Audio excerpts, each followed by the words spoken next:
Good afternoon, children. How are you all?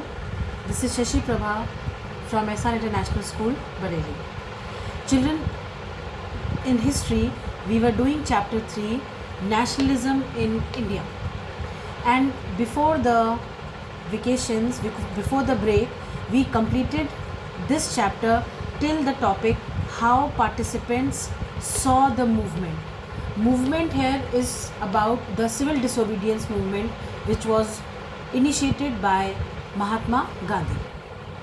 Children, in this topic we covered that what were the expectations of the rich and the poor peasants, how the business community and the workers saw the civil disobedience movement, what all were their expectations. All these things we have covered under this topic how participants saw the movement.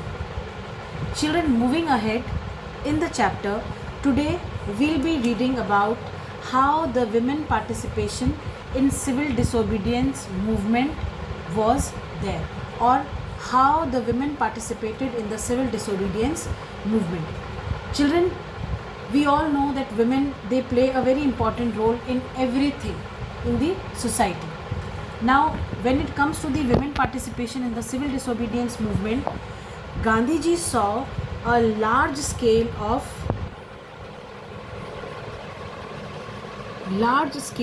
participation.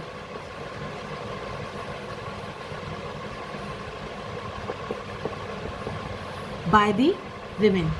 Moreover, women were quite active during the protests and the marches which were undertaken during the civil disobedience movement. There was, when Gandhiji initiated the salt march, during that time also in the salt manufacturing, Gandhiji saw a lot of women participating in that, in the manufacturing of the salt.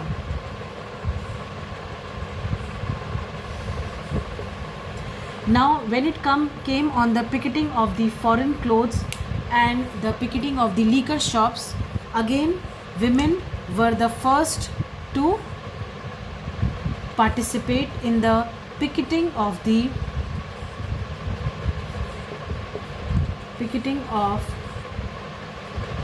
liquor shops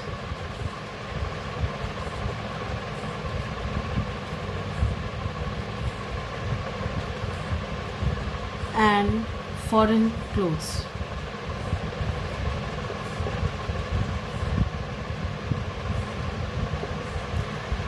Children, even there was a huge crowd of women going to the jail. Even they went to jail as well to show their participation in the various movements which were launched by Gandhiji. And the nation, Gandhiji and the people, they began to see the service to the nation as a sacred duty of the women.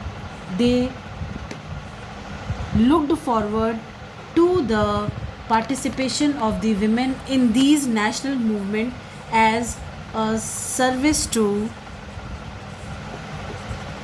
nation, as a sacred duty. Now, children, all these, when Gandhiji saw such a huge participation of women in various movements which were launched, people were happy. But then Gandhiji was little reluctant. He felt that women has to play a more important role in taking care of the family rather than to the service to the nation, though he appreciated the idea of women participating in the various movements. Children, I hope women participation is all clear to all of you. Now, moving from women participation to the limits of civil disobedience movement. Now children, we all know the civil disobedience movement which was there several times, more than 2 times it was called off by Gandhiji due to various reasons. Now let us read about these reasons. What were the reasons behind the limits of civil disobedience movement.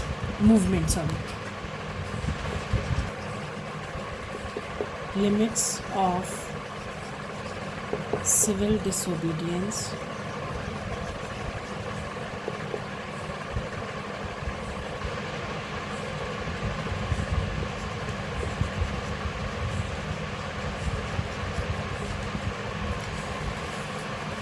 children. When we talk about the limits of civil disobedience movement, we generally talk about the participation of the Dalits and the Muslims. Now coming to the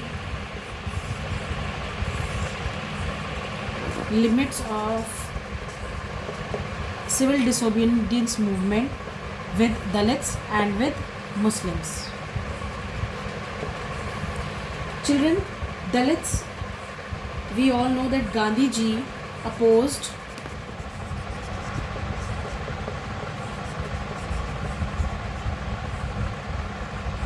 all forms of untouchability.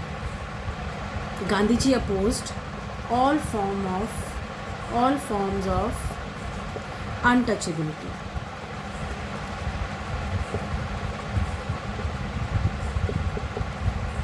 Then Gandhiji called these Dalits as Harijan. Gandhiji called them as Harijans. He called them as the people of God. Harijan means the people of God. Also, he appreciated, he found, he dignified the work of the Dalits. He dignified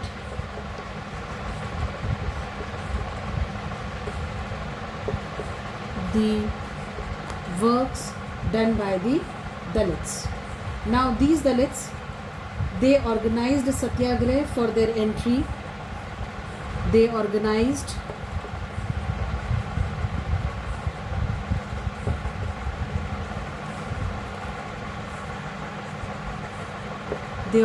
a satyagraha for their entry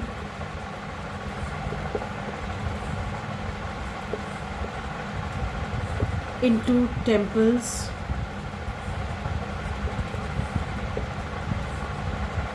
and other public places.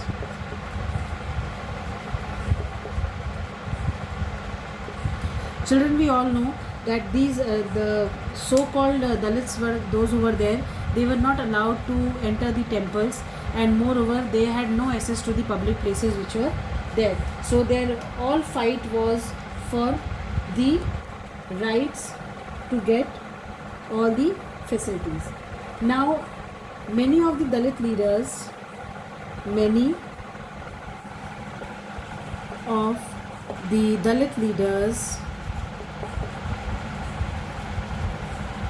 like Ambedkar, Dr. Bhimrao Ambedkar, who is also known as the architect of the Indian Constitution, they sought political endowment. Many of the Dalit leaders like Ambedkar sought political endowment.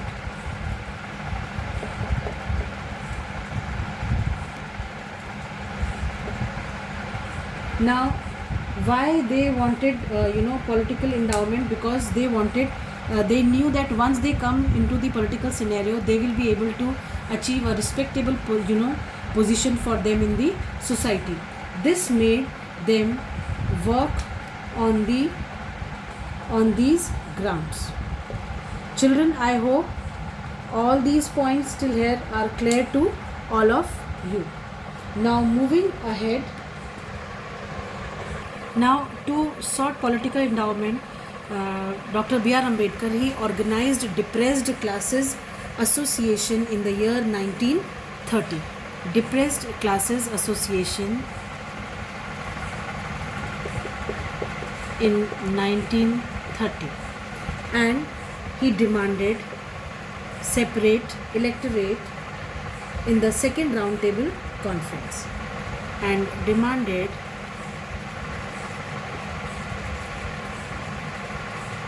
separate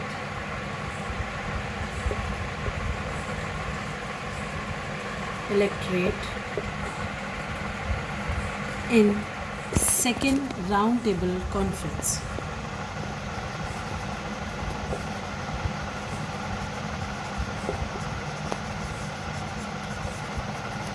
Now children, when Dr. Ambedkar he demanded for separate electorate in the second roundtable conference, Gandhiji was shocked on this demand. He did not like this idea of having separate electorates. Now why he never wanted to have separate electorates? Because he felt that the main motive, the main focus for which he was fighting with the British will not be fulfilled. The idea was to unite the whole country and fight for a cause, fight for the cause of freedom. By demanding separate electorate, the dreams of Gandhiji got shattered, and he decided not to fulfill this demand of separate electorate in the country. Gandhiji ruled out their demands.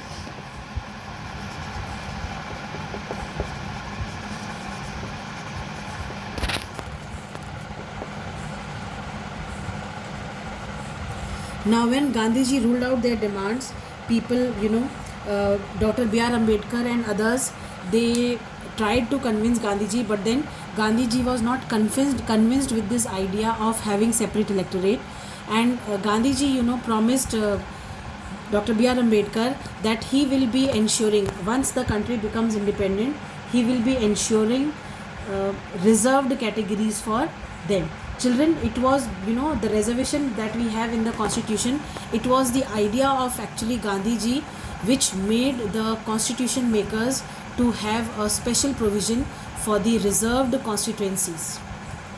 I hope you all remember that in class 9th also we have read about the reserved constituencies, and I have explained you that why this idea of reserved constituency was kept in the constitution. It was basically for the upliftment of the weaker section in the society. Now when Gandhiji promised that the Dalits will be having proper representation, then this Pune Pact of 1932 happened. Pune Pact of 1932 between Gandhiji and Ambedkar ji granted reserved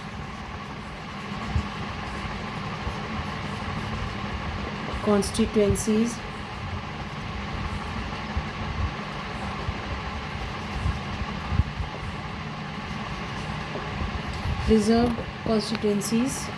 to Dalits, and it was like though they wholeheartedly participated in the nationalist movement, still the Dalits, they remained however they remained uneasy towards the national movement. Dalits remained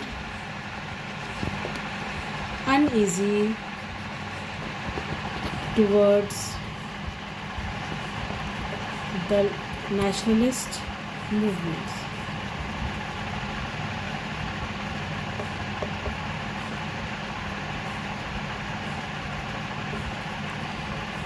I hope children, till here it is all clear to you that what were the limits of the civil disobedience movement for the Dalits. Now let us recapitulate.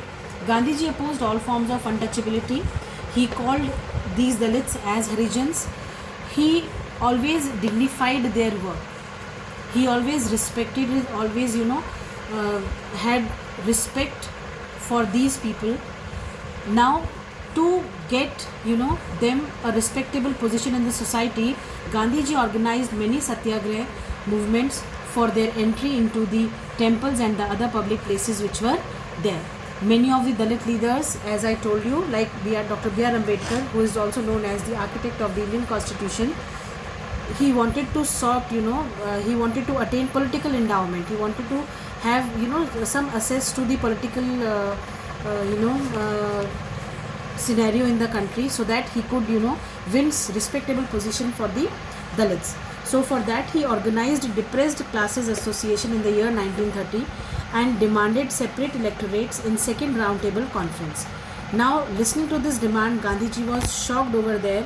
He simply ruled out the demands of the Dalits for separate electorates, and Gandhiji tried to convince Dr. B.R. Ambedkar that by asking for separate electorates, more division will be there, more disunity will be there in the country. And ultimately, Pune Pact of 1932 happened between Gandhiji and Ambedkar ji, which granted reserved constituencies to the Dalits. Now, though all these things were done, still the Dalits, they remained uneasy towards the nationalist movements. Children, I hope the limits of civil disobedience movements for Dalits is clear to you. Now coming to the Muslims. Children, we all know that when non-cooperation movement was called off by Gandhiji, most of the Muslims they felt alienated from the Congress. Now, decline of Khilafat, non-cooperation,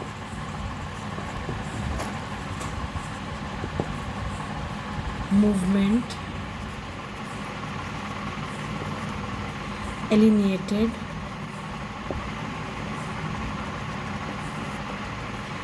Muslims from Congress.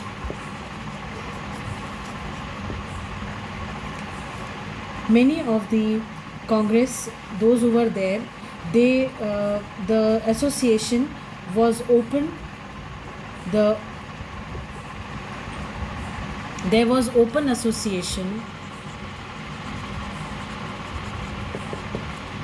of Congress with Hindu Mahasabha,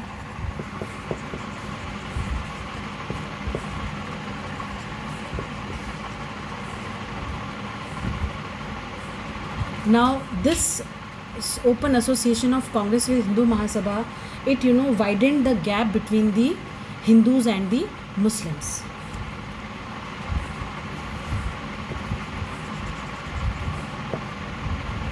Widened the gap between the Hindus and the Muslims. Then the militant passion in both the Hindus and the Muslims provoked clashes and riots. The militant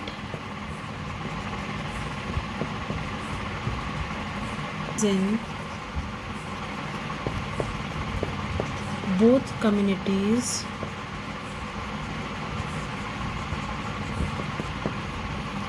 provoked clashes and riots.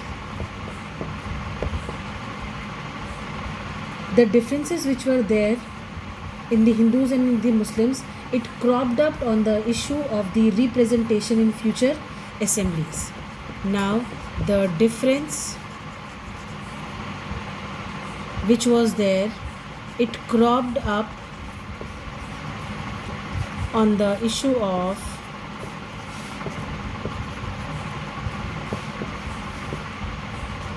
future representation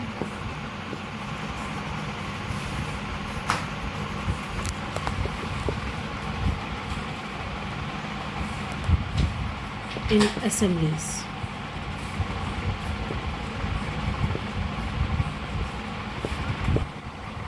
Children, many of the Muslim leaders, those who were there, they felt that though all these things were put up in their mind by the British, that the Hindu leaders, the Congress leaders which were there, they were more in numbers in comparison to the Muslim members. So this also created, differences in the minds of the Muslims, that being having more representation of the Hindus may create, future problems in the representation in the assemblies. Now the Muslim League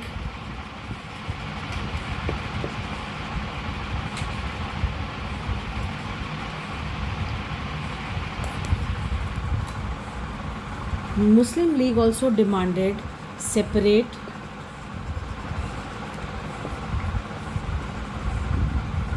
electorates.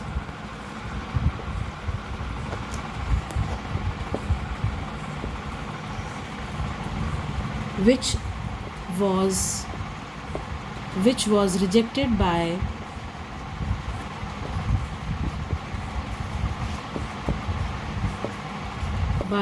the Hindu Mahasabha.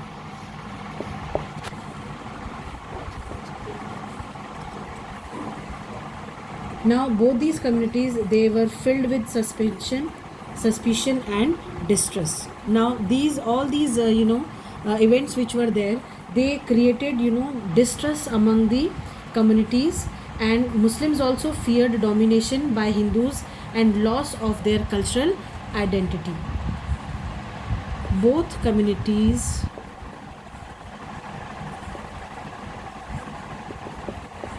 were filled with distrust, which further made the Muslims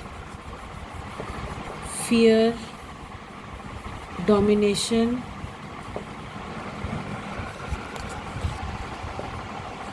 by Hindus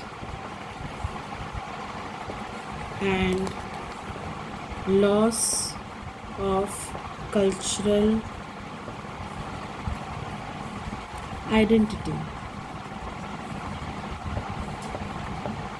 Now children, all these factors which were there, these created limits to the civil disobedience. Now after reading all these, kindly go through these topics in your chapter in the book and let me know what you have not understood. I hope through this flowchart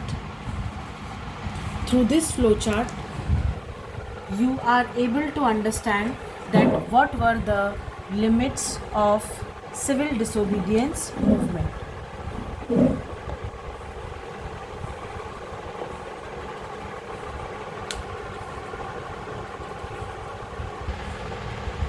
Children, I hope till here everything is clear and understood to you.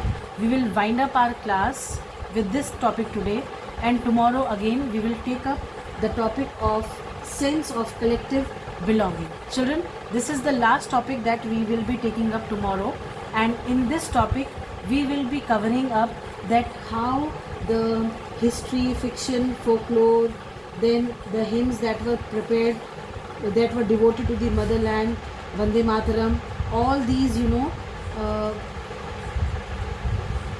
these provisions which were made by the nationalist leaders.